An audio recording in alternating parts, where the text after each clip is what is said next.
کیونکہ پہلے سے موجود 2 قطری خدود کو عدالت سختی سے رد اور مسترد کر چکی ہے۔ جب معاملہ عدالت میں گیا تو سوال تھا کہ لندن کے فلیٹس کیسے خریدے گئے، مگر اب فیصلے میں عدالت نے مزید سوالات کھڑے کر دیے۔ گلف سٹیل کیسے بنی، پیسہ کہاں سے آیا، پیسہ آگے قطر یا جدہ کیسے گیا، عزیزیہ مل اور ہلز میٹل اسٹیبلشمنٹ پر بھی سوالات اٹھا دیے گئے۔ یہ فیکٹریاں کن ذرائع سے لگائی گئیں؟ ٹی وی انٹرویوز اور تقاریر پر جن کے تضادات پر سوالیہ نشان تھے اور وزیراعظم کی تقریر پر ان کے وکیل نے استثناء لینے کی بھی کوشش کی تھی، ان انٹرویوز اور تقاریر پر بھی عدالت نے سوالات اٹھا رکھے ہیں۔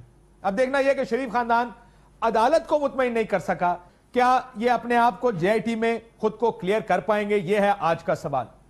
2 اختلافی نوٹ، 2 اضافی نوٹ، 5 ججوں نے جو اپنا فیصلہ دیا، انفرادی ہو یا اجتماعی، عدالت کے فیصلے کو بھی ہم کوشش کریں گے آسان لفظوں میں بتانے کے کہ کیا سوالات تھے، کلیمز کیا تھے اور اس پر جواب کیا دیا گیا اور اس پر مختلف ججوں نے اپنا نقطہ نظر کیا بیان کیا ہے۔ سب سے پہلے چلتے ہیں ثبوت کی طرف۔ یہ بات بار بار کی جاتی رہی، سب ثبوت ہمارے پاس موجود ہے۔ یہ بات حکومت کے وزراء کلیم کرتے رہے، ان کے میاں نواز شریف صاحب نے کہا، حسین نواز نے کہا، مریم نواز صاحبہ نے کہا، کیا کہا؟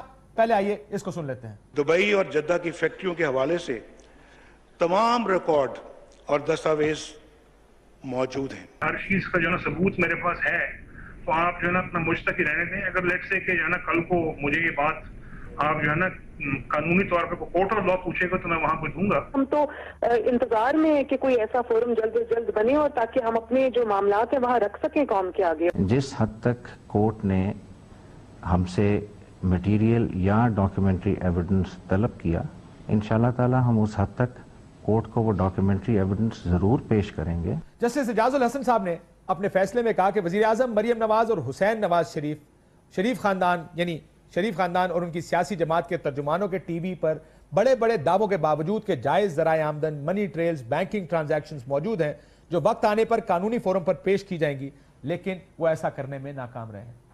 انہوں نے یہ بھی کہا، ہم افسوس کے ساتھ دیکھ رہے ہیں کہ ہر ممکن کوشش کی گئی کہ ہر وہ ذریعہ اختیار کیا گیا کہ معلومات کو چھپایا جا سکے اور ان تمام دستاویزات تک ملک کی سب سے اعلیٰ عدالت کی رسائی ناممکن بنائی جائے، جن سے ٹرانزیکشنز کی شفافیت اور جائز ہونا ثابت ہوتا۔ جسٹس آصف سعید کھوسہ صاحب لکھتے ہیں کہ جب یہ سوال پوچھا گیا کہ دستاویزات کے بارے میں وزیر اعظم نے قوم سے خطاب میں یا اسمبلی کے فلور پر کہا تھا، تو اس وقت کے وکیل سلمان بٹ صاحب نے عدالت میں کہا کہ وہ ایک سیاسی بیان تھا۔ حسین نواز نے بھی حتمی انداز میں کہا کہ 4 فلیٹس کی خریداری کا ریکارڈ موجود ہے اور وہ اس معاملے کو دیکھنے والی عدالت میں پیش کریں گے، لیکن یہ دیکھ کر جھٹکا لگا کہ یہ تمام باتیں اس طرف اشارہ کر رہی ہیں کہ عدالت کو متعلقہ حقائق کے بارے میں گمراہ کیا گیا۔ جب سے پینما کا قصہ سامنے آیا اور تحریک انصاف کا ہنگامہ شروع ہوا، میڈیا نے تنقید کے نشتر برسائے تو اس کا جواب وزیر اعظم کے 2 قوم سے خطاب اور 1 قومی اسمبلی کی تقریر تھی۔ وزیر اعظم کے 3 خطاب، حسین نواز کے 5 ٹی وی انٹرویوز میں قوم کو یقین دلانے کی کوشش کی گئی کہ وزیر اعظم کی زندگی ایک کھلی کتاب ہے اور جو کچھ ہوا آئین اور قانون کے دائرے میں ہوا اور تمام دستاویزات ان کے پاس موجود ہیں۔ 1972 میں جب اتفاق فاؤنڈریز کو ایک پیسہ معاوضہ دیے بغیر نیشنلائزیشن ہوئی، ہمارے والد محترم بھی کاروبار کی خاطر دبئی پہنچے اور گلف سٹیل کے نام سے ایک فیکٹری قائم کی۔ بھٹو دور میں ہی 18 ماہ کے اندر 6 نئی فیکٹریاں قائم کر لی۔ انتہائی کم سرمایہ کے ساتھ ہم نے ایک چھوٹی سی مل لگائی۔ میں نے ایک چھوٹا سا جو ہے نا اسٹیل کا کارخانہ میں نے اپنے نام سے شروع کیا، پھر تو الحمدللہ وہ جو 3 پراپرٹیز جو ہے نا میں نے لی، وہ جو ہے نا آج جو ہے نا الحمدللہ آج بھی جو ہے نا ہیں وہ پراپرٹیز۔ تمام شریف خاندان یہی بات دہراتا رہا کہ ٹھیک فورم پر تمام جواب دیے جائیں گے، لیکن جب فورم آیا سپریم کورٹ میں بار بار سوال پوچھے گئے اور یہ سپریم کورٹ اپنے فیصلوں میں لکھتی ہے کہ ہم نے بار بار سوال پوچھے کہ ان فلیٹ کی ملکیت کے کاغذات کہاں ہیں، مانگے گئے لیکن نہ کوئی ثبوت آیا نہ جواب۔ اس بات کو ججوں نے بھی محسوس کیا اور فیصلوں میں بھی اس ایشو کا، اس معاملے کا ذکر کیا۔ وہ تمام کہانیاں جو انٹرویوز اور قوم سے خطابات میں سنائی گئیں، کہا گیا کہ دبئی کی فیکٹری یا جدہ کی فیکٹری بیچ کر یہ فلیٹ خریدے گئے، سب بدل گیا۔ پہلے کے کلیمز کیا تھے یہ سنیے۔ سعودی عربیہ کی فیکٹری کی جس وقت سیل ہوئی تو اس سے جو انکم ہمارے پاس آئی الحمدللہ کافی اچھی انکم تھی، تو وہ باقاعدہ جو ہے نا وہاں سے سعودی عربیہ سے آفیشلی ٹرانسفر ہوئی برطانیہ۔ سیل سے میرا حصہ آیا تھا